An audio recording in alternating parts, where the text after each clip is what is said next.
We are going to cover MPCE 013 Block 1 Unit 4 Methods of Child Psychotherapy। तो जो children हैं, बच्चे हैं, उनके साइकोथेरेपी के लिए कुछ डिफरेंट चीज़ें करनी पड़ती हैं जो एडल्ट्स के लिए ज़रूरी नहीं होती हैं। तो इस चैप्टर में वही डिफरेंट जो अप्रोचेस हैं, उसमें क्या इश्यूज हैं, कैसे किया जाता है, उसके पीछे क्या थ्योरी है, that all we are going to discuss in that. तो इसमें जो है सबसे पहला जो दिया हुआ है मेथड, तो इसमें जो है एक पर्टिकुलर जो है थेरेपी दी हुई है। This must be totally new for you. Parent infant psychotherapy एक तो ये है, और दूसरा है मेंटली सेरेन बेवोर्डे किंडर थेरेपी। सो आगे हम एक एक करके दोनों को लेते हैं। ये दोनों ही थेरेपी जो है नई है। तो इसमें जो है सबसे पहले लेते हैं पेरेंट इन्फेंट साइकोथेरेपी। तो इसमें क्या हो रहा होता है, ये हम कब देते हैं ये वाली थेरेपी, जब हम ये देखते हैं कि जो पेरेंट्स हैं और इन्फेंट है उनके बीच में आइडियली तो सिक्योर्ड अटैचमेंट होना चाहिए, वो सबसे बढ़िया चीज़ होती है। लेकिन हम जब ये देखते हैं कि जो सिक्योर अटैचमेंट जो है वो नहीं है और कुछ प्रॉब्लम्स है अटैचमेंट में, तब हम ये वाला पेरेंट इन्फेंट साइकोथेरेपी देते हैं। तो जो पेरेंट्स जो हैं वो अपने थॉट्स और फीलिंग्स जो एक्सप्रेस करते हैं थेरेपी के दौरान, वो बेस्ड ऑन क्या होते हैं कि पेरेंट ने एक तो बच्चे के साथ में क्या क्या एक्सपीरियंस किया, जो भी इश्यूज हैं बच्चे की प्रॉब्लम्स हमेशा डायरेक्टली नहीं दिखती हैं, वो इनडायरेक्टली दिखती है। जैसे कि टेम्पर टैंट्रम्स थ्रो कर रहा है, या डिसोबीडियंट हो गया है ना, या स्कूल से भाग जाता है, कुछ भी इस टाइप की हो सकती है। तो वो जो भी एक्सपीरियंसेस पेरेंट के रहे हैं कि पहले ऐसा था वैसा हो गया, या इसकी ये चीज़ प्रॉब्लमेटिक व्हाटएवर। दूसरा है कि पेरेंट की क्या एक्सपेक्टेशंस और होप्स है बच्चे के फ्यूचर के बारे में। हर पेरेंट की कुछ ना कुछ होती है, तो ये भी इम्पोर्टेंट पार्ट है कि वो जो एक्सपेक्टेशंस और होप है वो रियलिस्टिक हैं कि अनरियलिस्टिक हैं, ये भी देखना होता है। और थर्ड इम्पॉर्टेंट चीज़ है कि जो पेरेंट का जो है अदर पीपल के साथ में, और लोगों के साथ में क्या रिलेशनशिप है। क्योंकि पेरेंटिंग में एक बड़ी इम्पॉर्टेंट बात होती है कि जो पेरेंट्स हैं उनके अपने जो रिलेशनशिप रहे हैं पास्ट में, वो रिलेशनशिप जो है एक तरह से एनेक्ट हो जाते हैं बच्चे के साथ भी। तो उनके अपने पेरेंट्स के साथ में जैसे रहे हैं, they try to do the same things with the child also. तो ये तीनों चीज़ें पता होने से कि बच्चे के साथ क्या एक्सपीरियंस है पेरेंट्स का, उनकी क्या एक्सपेक्टेशंस और होप है, उनके कैसे रिलेशनशिप रहे हैं और लोगों के साथ में या अभी भी हैं, तो वो फिर एक पेरेंट चाइल्ड इन्फेंट साइकोथेरेपी में सबसे इम्पॉर्टेंट चीज़ है। सो अब जो है जो थेरेपिस्ट है, इसका रोल क्या होगा, ऑब्जर्वर और इंटरप्रेटर का। मतलब ऑब्जर्व करेगा क्या पेरेंट चाइल्ड में चल रहा है, और इंटरप्रेट करेगा कि भाई इसमें क्या इशू है। तो एक तरह से मीडिएटर बन जाता है interaction between child and the parent. ये होता है, डायरेक्टली इतना नहीं होता है, इनडायरेक्टली होता है। तो इसमें जो है जो पेरेंट्स के साथ में जो थेरेपिस्ट है वो अपने आइडियाज शेयर करेगा, वो जो भी देख रहा है वॉट एवर ही और she has red in the interactions की ये चीज़ें हैं, वो शेयर करेगा पेरेंट्स के साथ में, और उनको ऑल्टरनेटिव वेज भी बताएगा कि भाई जैसे आप हर पेरेंट डिसिप्लिन करते हैं अपने बच्चों को, नॉर्मल चीज़ है, लेकिन हो सकता है उनका डिसिप्लिन करने का तरीका गलत हो, तो वो ऑल्टरनेटिव तरीके बताएगा कि इसको डिसिप्लिन ऐसे किया जा सकता है। या अनदर वुड बी कि कोई डिज़ायर्ड बिहेवियर के लिए वो गलत टेक्निक अपना रहे हैं कि हमेशा जो है रिवॉर्ड ही दे रहे हैं, तो बिना रिवॉर्ड के फिर बच्चा कुछ करेगा ही नहीं, तो ये भी हो सकता है। There can be multiple things which the parents are not doing correctly. तो वो ऑब्जर्व करेगा जो थेरेपिस्ट है, एंड ही और शी विल शेयर हिज और her thoughts about the behaviour of the child with the parents, और alternative तरीके parents को बताएगा।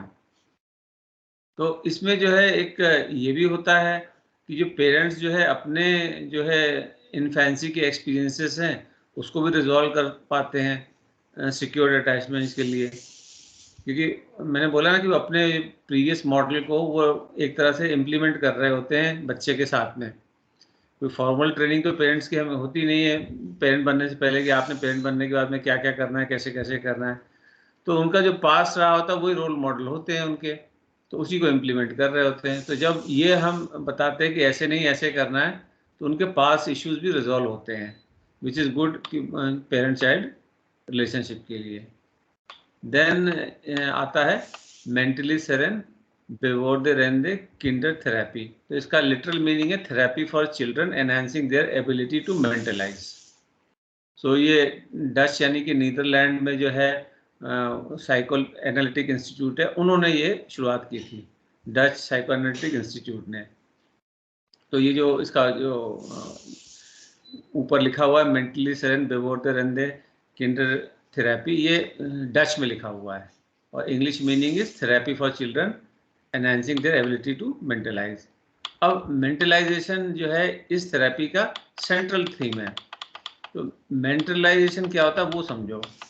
जो बच्चा है वो दो मोड में ऑपरेट करता है, एक होता है इक्विवेलेंट मोड्स और दूसरा है प्रिटेंड मोड्स। तो इक्विवेलेंट मोड्स में क्या होता है, बच्चे को ये समझ में नहीं आ रहा, हर बच्चे में जो है कुछ फैंटेसीज होती हैं, कुछ ड्रीम वर्ल्ड होता है बच्चे का, नॉर्मल चीज़ है कि जैसे हर कोई बच्चा जो है सोचेगा कि मैं सुपरमैन हूँ, है ना। तो अब लेकिन उसको रियलिटी में पता होना चाहिए कि वो सुपरमैन नहीं है। वो प्रिटेंड कर सकता है कि मैं सुपरमैन हूँ, लेकिन अगर उसने जो है प्रिटेंड की जगह उसको रियलिटी मान लिया कि वो वाकई में सुपरमैन है, तो हो सकता है छत से कूद जाए बच्चा, मर भी सकता है। तो जो इक्विवेलेंट मोड में जो रियलिटी और फैंटेसी है वो इक्वल होती है बच्चे के लिए, यानी कि उसमें डिफरेंशिएट नहीं कर पा रहा होता है, ये इक्विवेलेंट मोड है। और प्रिटेंड मोड्स में उसको डिफरेंस तो पता होता है कि रियलिटी अलग चीज़ है, फैंटेसी अलग चीज़ है, लेकिन उसमें डिफरेंशिएट नहीं कर पा रहा होता कि कब रियलिटी शुरू हो गई और कब जो है फैंटेसी शुरू हो गई। तो ये दोनों मॉडल्स होते हैं, तो इनको इंटीग्रेट किया जाता है इसमें। तो इंटीग्रेट जब हो जाते हैं, जब दोनों इंटीग्रेट हो जाते हैं, यानी कि बच्चे को पता होता है कि क्या फैंटेसी है, क्या रियल है, कब फैंटेसी शुरू हुई, कब रियलिटी खत्म हुई, ये जब हो जाता है तो हम कहते हैं कि मेंटलाइजेशन एस्टैब्लिश हो गया है। तो ये इम्पोर्टेंट इसका थीम ही है इस वाली थेरेपी का, मेंटली सेरेन बेवोर्दे किंडर थेरेपी, शॉर्ट में MBKT।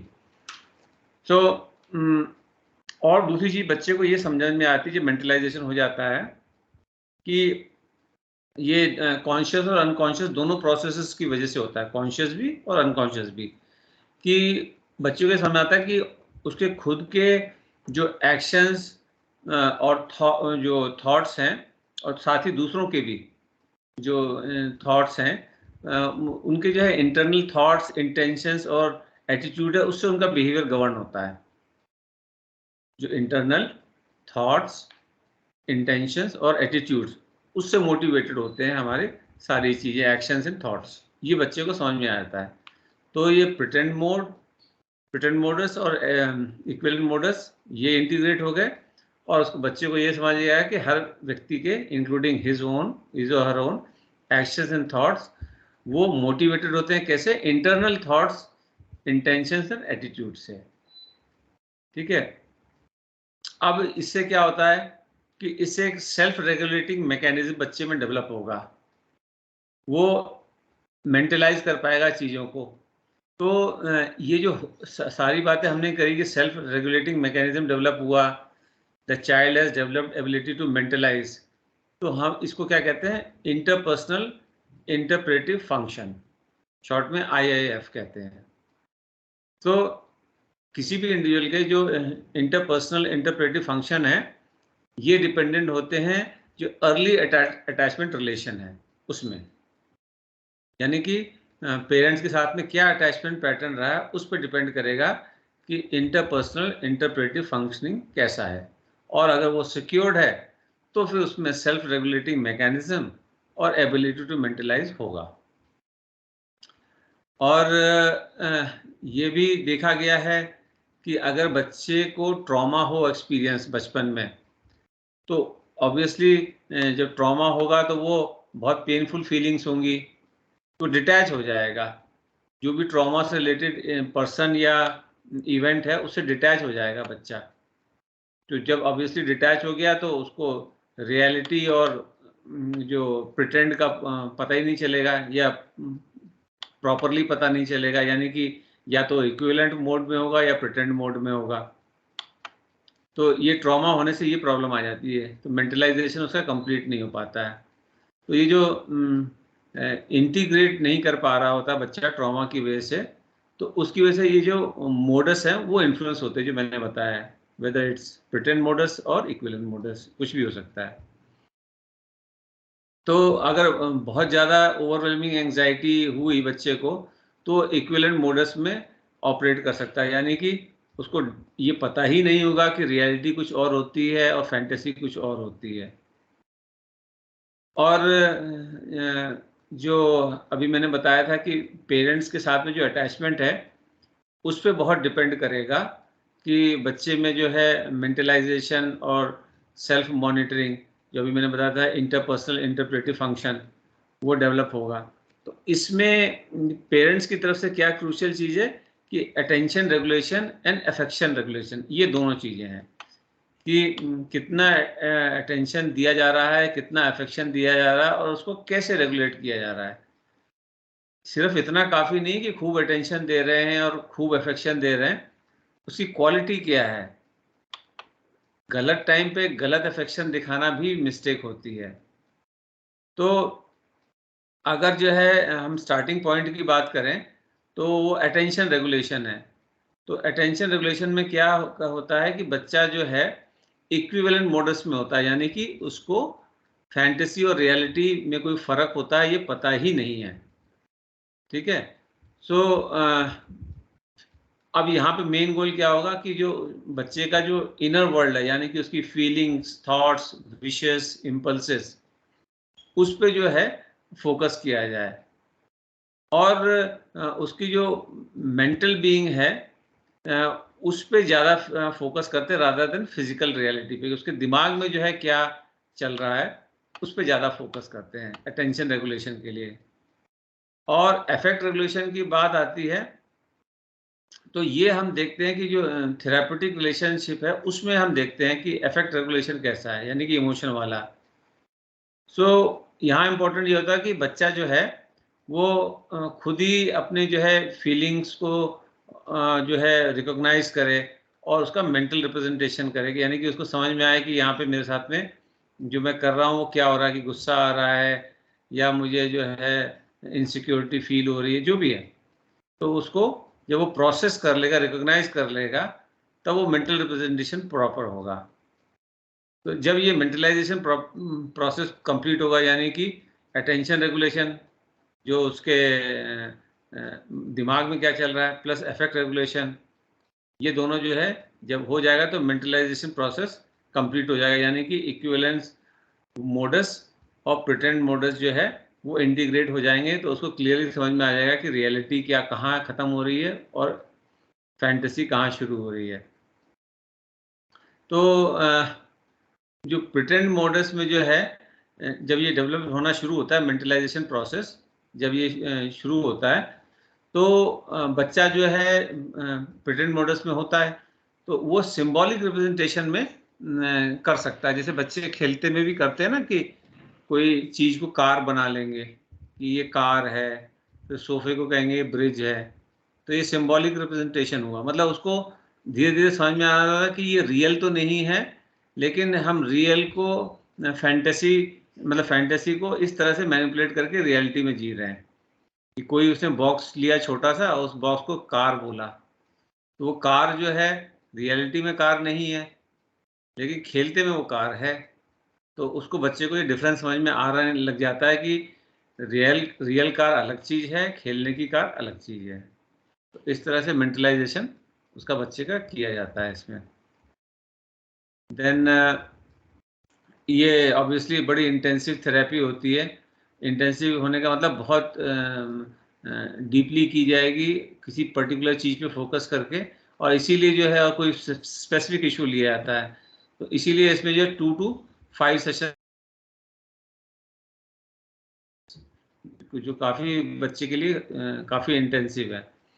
और इसके साथ में कंबाइन किया जाता है कि टॉक और प्ले थेरेपी दोनों। बच्चे के साथ में क्या प्रॉब्लम होती है, बच्चों के पास में सफिशिएंट लैंग्वेज नहीं होती अपनी चीज़ों को एक्सप्रेस करने के लिए।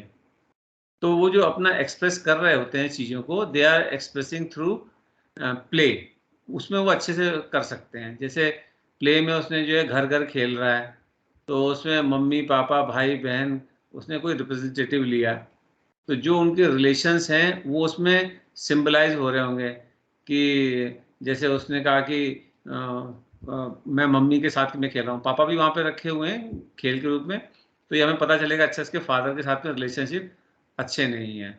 तो अब जैसे हम उससे पूछेंगे बच्चे से, आप मम्मी के साथ खेल रहे हो, पापा को भी तो बुला लो, तो बोलेगा नहीं पापा जो है बिज़ी हैं। तो ये हमें पता चलेगा अच्छा फादर हमेशा बिज़ी रहता है इसलिए बच्चे को टाइम नहीं मिलता होगा। तो ऐसे प्ले से हमको कई चीज़ें पता लग जाएगी जो बच्चा वैसे एक्सप्रेस नहीं कर पाएगा। बच्चे में इतनी समझ नहीं कि वो बोले कि पापा हमेशा काम में बिज़ी रहते हैं, मुझे टाइम नहीं देते, ऐसे नहीं बोल पाएगा वो, बड़ा बोल लेगा। तो इसलिए प्ले थेरेपी इम्पोर्टेंट है और प्ले के साथ-साथ टॉक भी करेंगे।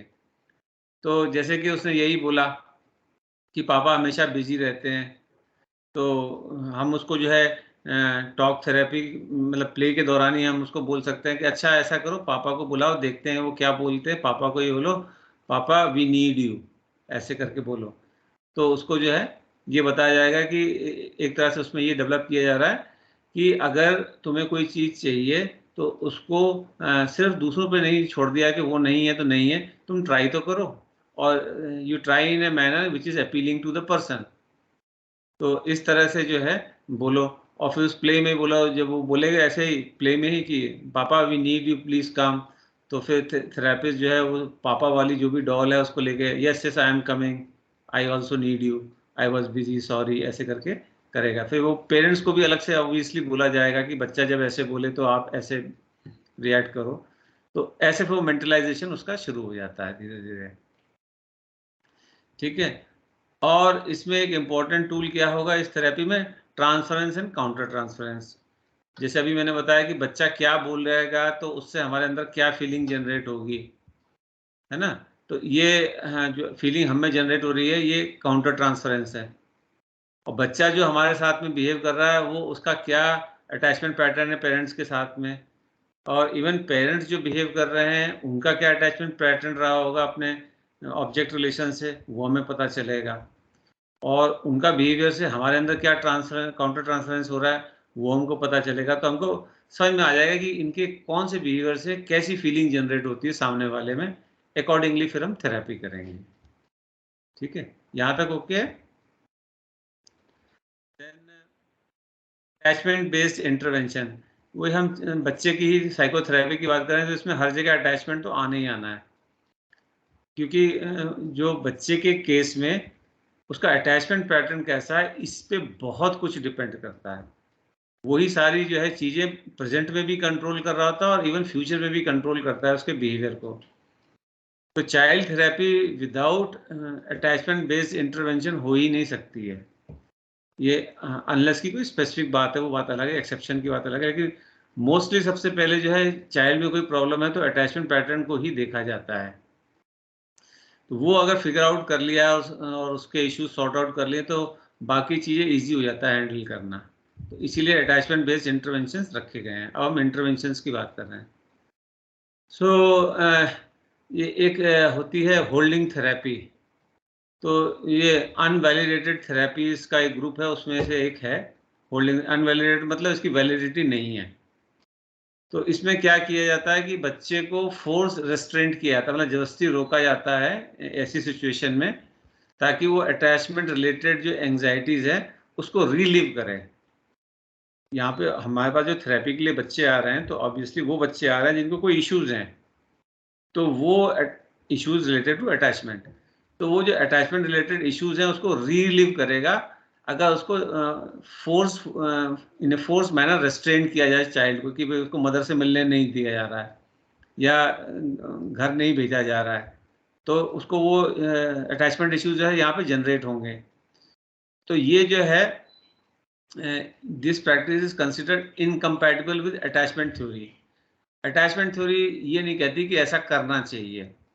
अटैचमेंट थ्योरी तो ये कहती है कि बच्चे के पास में एक सिक्योर्ड बेस होना चाहिए। सिक्योर्ड बेस होगा बच्चे के पास में तो वो एंजाइटी को अच्छे से जो है डील कर पाएगा।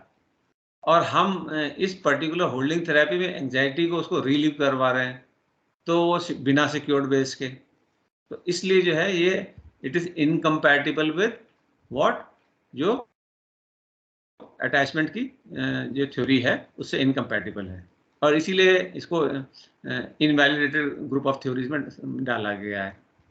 और ये जो है किन के लिए एम्ड की जाती है कि चिल्ड्रन हु हैव डेवलप्ड और at risk of developing less desirable insecure attachment styles और एन अटैचमेंट डिसऑर्डर, इनमें से कुछ भी है उनके लिए यूज की जाती है, बट इट इज अनवैलिडेटेड कि ये काम करती है कि नहीं करती।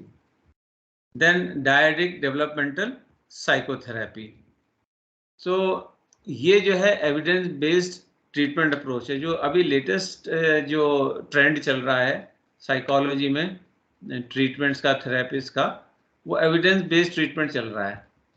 तो एविडेंस बेस्ड ट्रीटमेंट क्या होता है कि क्लाइंट को वो ट्रीटमेंट दिए जाएं जो जिन ट्रीटमेंट्स के सक्सेसफुल होने का कोई एम्पेरिकल एविडेंस है, कोई सबूत है, कोई रिसर्च की गई है, या उस टाइप की थेरेपीज को सेम केसेस में कई जगह इस्तेमाल किया गया और सक्सेसफुली जो है हमने रिजल्ट अचीव किया है, उसको रिकॉर्ड किया गया है, एविडेंस है, वो हमें ट्रीटमेंट्स और थेरेपीज देनी चाहिए। क्यों? क्योंकि नंबर वन बात, क्लाइंट का हक है कि उसको जो है बेस्ट ट्रीटमेंट मिले। ये थोड़ी कि जो है थेरेपिस्ट ट्रायल एंड एरर कर रहा है, तो कुछ भी जो है कभी भी ट्राई करता रहे, अच्छा ये नहीं हुआ फिर ये कर लेते, अच्छा ये नहीं हुआ तो ये कर लेते, ऐसा थोड़ी होता है। सो उसका राइट है क्लाइंट का कि उसको एविडेंस बेस्ड ट्रीटमेंट मिले। दूसरा रीज़न ये है कि अकाउंटेबिलिटी आती है थेरेपिस्ट में कि भाई आपने जो ट्रीटमेंट दिया वो क्यों दिया। अगर कोई लॉजिक ही नहीं तो फिर अकाउंटेबिलिटी नहीं है। फिर तीसरा ये भी इम्पोर्टेंट है कि आप जो है रेगुलेट कर पाओगे थेरेपिस्ट को। अगर एविडेंस बेस्ड होगा तो सब लोग जो है अपना मेहनत करेंगे और ढूंढेंगे कि कौन सी थेरेपी किस केस में जो है ज़्यादा सक्सेसफुल होती है, तो अपने आप ही बेस्ट चीज़ें वो देंगे। तो तीसरी चीज़ है। चौथी चीज़ ये है कि अगर कोई नेग्लिजेंस हुई है थेरेपिस्ट से तो वो जो है प्रूव की जा सकती है कि उसने जो है एविडेंस बेस्ड थेरेपी दी है या नहीं दी है। अगर एविडेंस बेस्ड थेरेपी दी है तो फिर जो है उसकी कोई गलती नहीं है। लेकिन ये भी एक इसका जो है फ्लिप साइड ये है कि हर इंडिविजुअल तो सेम नहीं होता है। तो वो अगर 4 लोगों पे सेम थेरेपी मान लो काम करी है, जरूरी नहीं कि 5वें पे भी करे। 5वें को हो सकता है डिफरेंट थेरेपी देनी पड़े। तो मेन बात ये है कि अगर वो डिफरेंट दे भी रहा था, उसका कोई लॉजिक रीजन तो दे कम से कम कि वाई जो है वो एक पर्टिकुलर कोई थेरेपी दे रहा है। तो ये फ्यूचर ट्रेंड जो है इस तरफ जा रहा है साइकोथेरेपी में, एविडेंस बेस्ड ट्रीटमेंट का। सो ये डायडिक डेवलपमेंटल साइकोथेरेपी है, ये इसी अप्रोच पे बेस्ड है, एविडेंस बेस्ड ट्रीटमेंट पे। तो डॉक्टर डेनियल ह्यूजेस जो है उन्होंने जो है इसको शुरू किया था as an intervention for children whose emotional distress resulted from earlier separation from family caregivers। जैसे मान लो किसी की मदर एक्सपायर हो गई या डिवोर्स हो गया, तो उस टाइप के जो बच्चे हैं जिनको जल्दी बहुत अर्ली स्टेज में सेपरेशन फ्रॉम फैमिली केयरगिवर हुए, उनके लिए ये बनाई थी उन्होंने। सो अब इसमें जो है खास तौर से उन्होंने ये बनाई थी ताकि जो अभी हमने बात की थी ना, जो coercive practices of attachment therapy, जो होल्डिंग थेरेपी वाली जो हमने बात की थी, तो वो ना करना पड़े, उसके लिए उन्होंने ये बनाई थी कि वो, क्योंकि ऑब्वियसली वो ठीक नहीं है, उनका कहना था और बात सही भी है। तो इसमें हम क्या चीज़ कर रहे होते हैं, इसमें जो है कई अप्रोचेस को इन्होंने शामिल किया डॉक्टर ह्यूजेस में। तो एक जॉन बॉल भी है, तो उसकी भी थ्योरी को जो है अटैचमेंट थ्योरी जो है उसको इन्होंने ह्यूजेस ने लिया है, जो अटैचमेंट थ्योरी जॉन बॉल्बी की है। और दूसरा जो है स्टर्न जो है, उन्होंने attunement of parents to infant and communication of emotion and needs, ये दो चीज़ें जो है स्टर्न ने बोली थी उसको भी इसमें यूज़ किया है। फिर ट्रॉनिक ने जो है उन्होंने जो है कम्युनिकेशन मिसमैच एंड रिपेयर, जिसमें कि कम्युनिकेशन मिसमैच एंड रिपेयर में कि पेरेंट्स और इन्फेंट जो है वो कई रिपीटेड एफर्ट्स करते हैं कम्युनिकेशन के, जब तक कि वो सक्सेसफुल नहीं हो जाता है। तो देखो इसमें कम्युनिकेटिव मिसमैच एंड रिपेयर दोनों है। मिसमैच को ढूंढा जाएगा और उसको रिपेयर किया जाएगा, यानी कि पेरेंट्स और चाइल्ड में कम्युनिकेशन को एस्टैब्लिश किया जाएगा। तो एक तो हमने वो बताया था कि अर्ली सेपरेशन हुआ फ्रॉम केयर गिवर, उसके लिए भी होता है, और ऐसे बच्चे जिन्होंने जो है एक्सटेंसिव ट्रॉमा, निग्लेक्ट, लॉस या और कोई डिसरेगुलेशन एक्सपीरियंस किया हो, उनको भी फायदा होता है इस ट्रीटमेंट से। तो इस टाइप के बच्चों के लिए ये डायडिक डेवलपमेंटल साइकोथेरेपी दी जाती है। तो इसके बेसिक प्रिंसिपल्स क्या है? सेफ्टी, जो अभी हमने बोला था, सेफ बेस जो है बच्चे का होना चाहिए। तो सेफ बेस को एस्टैब्लिश किया जाता है। Self regulation, self regulation parents के केस में भी हो सकता है और बच्चों के केस में भी हो सकता है कि पेरेंट्स की टेंडेंसी हो सकती है ना, ओवरली हार्श हो सकते हैं या ओवरली सॉफ्ट हो सकते हैं, तो उनका भी देखा जाता है। बच्चे का सेल्फ रेगुलेशन कैसे कराया जाए वो भी देखा जाता है। फिर सेल्फ रिफ्लेक्टिव इंफॉर्मेशन प्रोसेसिंग, कि बच्चे ने क्या बोला है उसको पेरेंट्स सोचें और समझने की कोशिश करें कि इसका क्या मतलब है। तो ये जो सेल्फ रिफ्लेक्शन भी पेरेंट्स को करना चाहिए। फिर जो बच्चे ने ट्रॉमा एक्सपीरियंस किया है उसकी वजह से जो उसमें डिसइंटीग्रेशन हुआ उसको इंटीग्रेट किया जाए। फिर रिलेशनल एंगेजमेंट, जो पेरेंट और चाइल्ड है वो एंगेज हों।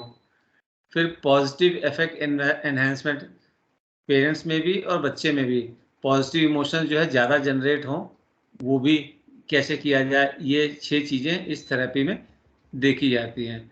तो अब इसमें जो है कैसे की जाएगी ये सब चीज़ें, कि बच्चे के साथ में पेरेंट जो है एक playful, accepting, curious and empathic environment create करें।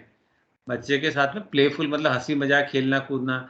एक्सेप्टिंग मतलब जो बच्चे की कमियां भी हैं उसकी वजह से उसको रिजेक्शन ना दें, करेक्ट करें लेकिन रिजेक्शन ना करें कि हम तुमसे बात नहीं करेंगे, now I don't love you, I will not talk to you, ऐसा रिजेक्शन नहीं होना चाहिए। तो ये कभी भी थ्रेट बच्चे को नहीं देना चाहिए कि you will be out of my circle of affection if you don't do this, वो फिर गलत हो जाता है। इसलिए एक्सेप्टिंग एनवायरनमेंट होना चाहिए। तुम्हारी मिस्टेक्स को हम करेक्ट करेंगे, will not tolerate that, but we will accept you. फिर बच्चों में क्यूरियोसिटी बहुत होती है, तो पेरेंट्स को भी जो है एनकरेज करना चाहिए उसकी क्यूरियोसिटी को, और खुद भी क्यूरियस होना चाहिए बच्चे के साथ में। और एम्पैथिक तो ऑब्वियसली होना ही चाहिए, बच्चा क्या फील कर रहा है ऐसा पेरेंट्स को भी फील करना चाहिए, ऐसा एनवायरनमेंट होना चाहिए। ये चारों चीज़ों में playfulness, accepting, curious and empathic environment. तो इसमें जो है ऐसा होने से जो ऑब्वियसली थेरेपिस्ट भी खुद भी करेगा ऐसा, तो जो चाइल्ड का जो सब्जेक्टिव एक्सपीरियंस है उससे अट्यून हो जाएगा थेरेपिस्ट, उसको समझ में आ जाएगा कि चाइल्ड जो है क्या एक्सपीरियंस कर रहा है। तो और ये ही जो चाइल्ड एक्सपीरियंस कर रहा है, ये जो समझ में आया थेरेपिस्ट को, ये रिफ्लेक्ट बैक करेगा थेरेपिस्ट जो है बच्चे के ऊपर, थ्रू वेरियस आई कॉन्टैक्ट से, फेशियल एक्सप्रेशन से, gestures and movement, voice tone, timing and touch, co-regulates emotional affect and co-constructs an alternative autobiographical narrative with the child. Co-regulates emotion मतलब जो बच्चे को इमोशनल रेगुलेशन सिखा रहे हैं वो थेरेपिस्ट खुद भी कर रहा है।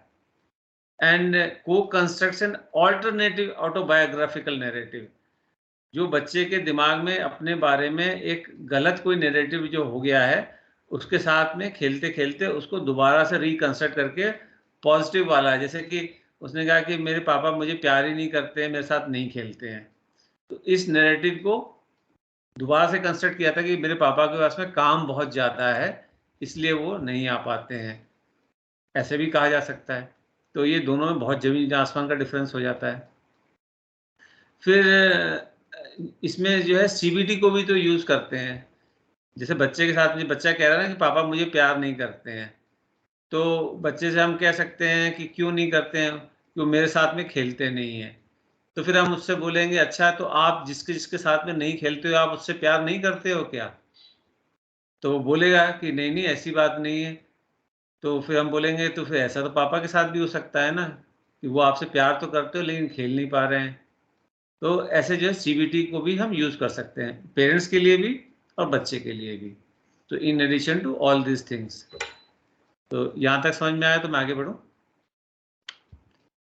देन सर्कल ऑफ सिक्योरिटी वाला जो है, इसमें क्या है, पेरेंट एजुकेशन भी करनी है एंड साइकोथेरेपी इंटरवेंशन भी करना है।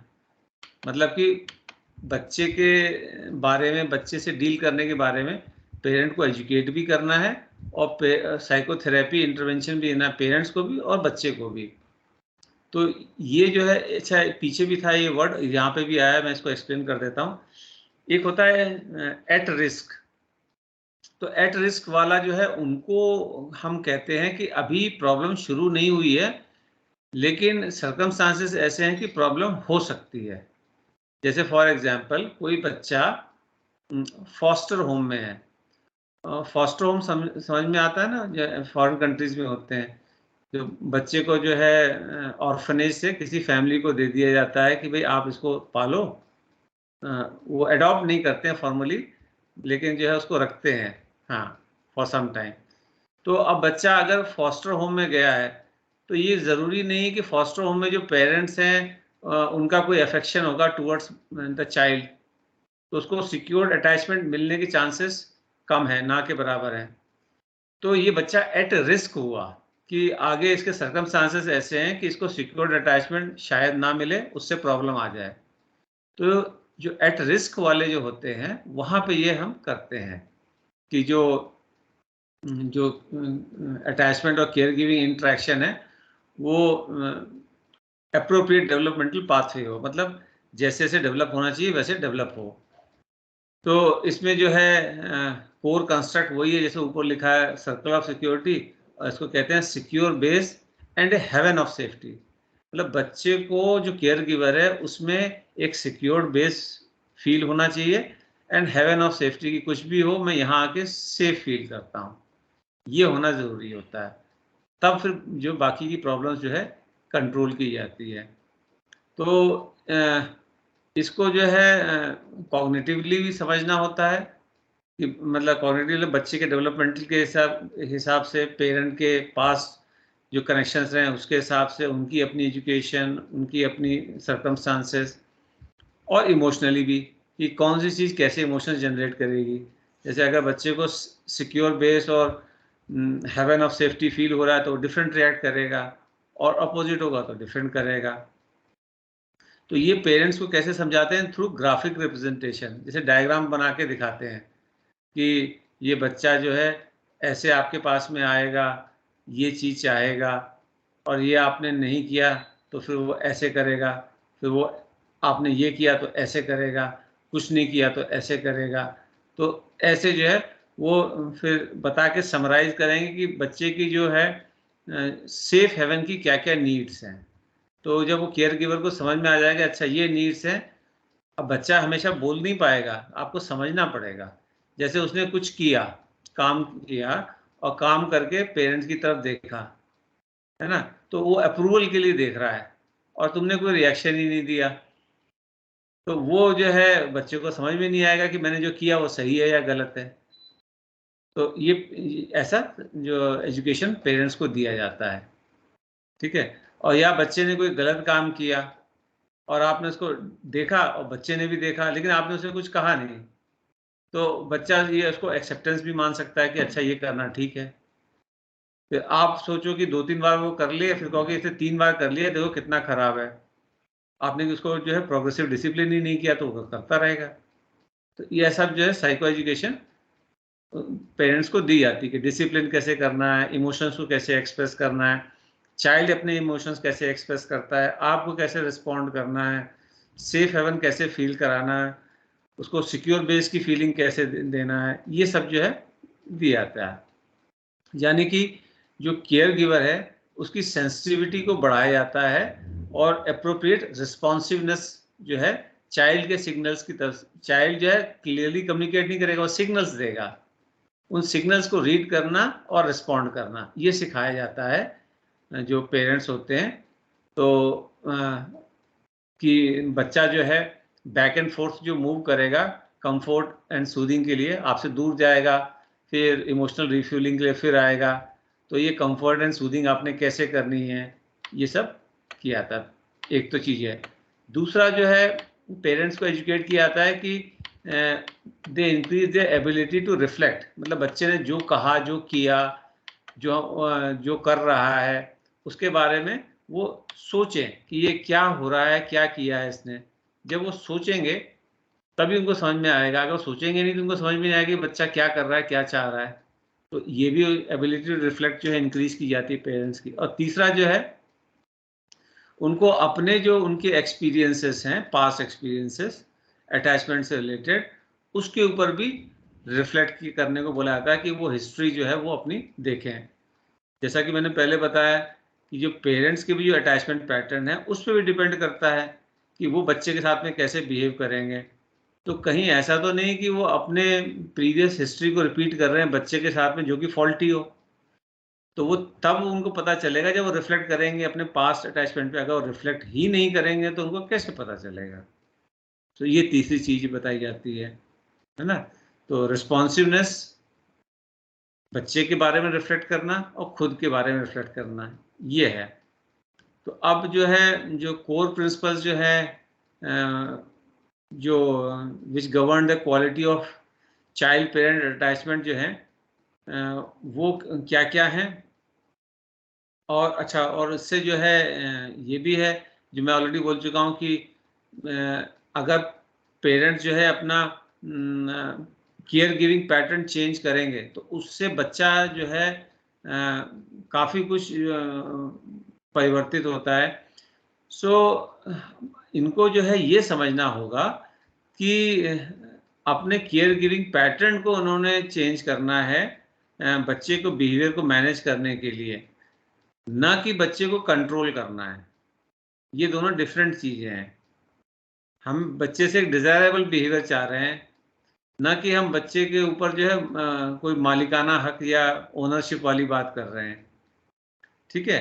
तो अगर जो पेरेंट्स द्वारा केयर गिविंग पैटर्न अगर चेंज होगा तभी लंबे समय में जो है बच्चे में डिज़ायरेबल बिहेवियरल चेंजेस आएंगे। तो और ये तभी हो पाएगा जब बच्चे को जो सिक्योर बेस मिलेगा।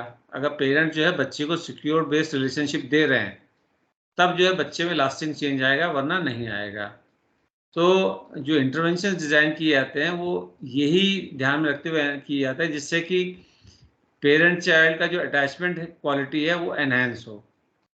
और ये तब ज़्यादा बेटर होंगे अगर हम केयर गिवर के ऊपर ज़्यादा फोकस करें कि सिक्योर बेस तो पेरेंट्स ने देना है ना, बच्चे का इसमें कोई रोल नहीं। बच्चे को तो चाहिए सिक्योर बेस, पेरेंट्स को देना है। तो इंटरवेंशन फोकस होगा केयर गिवर के ऊपर, ना कि चाइल्ड के ऊपर।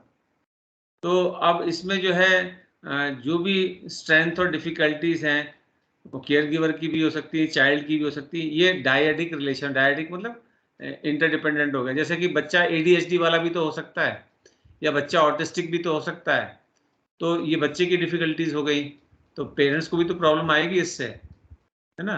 या पेरेंट्स की पर्सनैलिटी ऐसी है कि मान लो इंट्रोवर्ट है, बहुत एक्सप्रेसिव नहीं है, या बहुत शॉर्ट टेम्पर्ड है।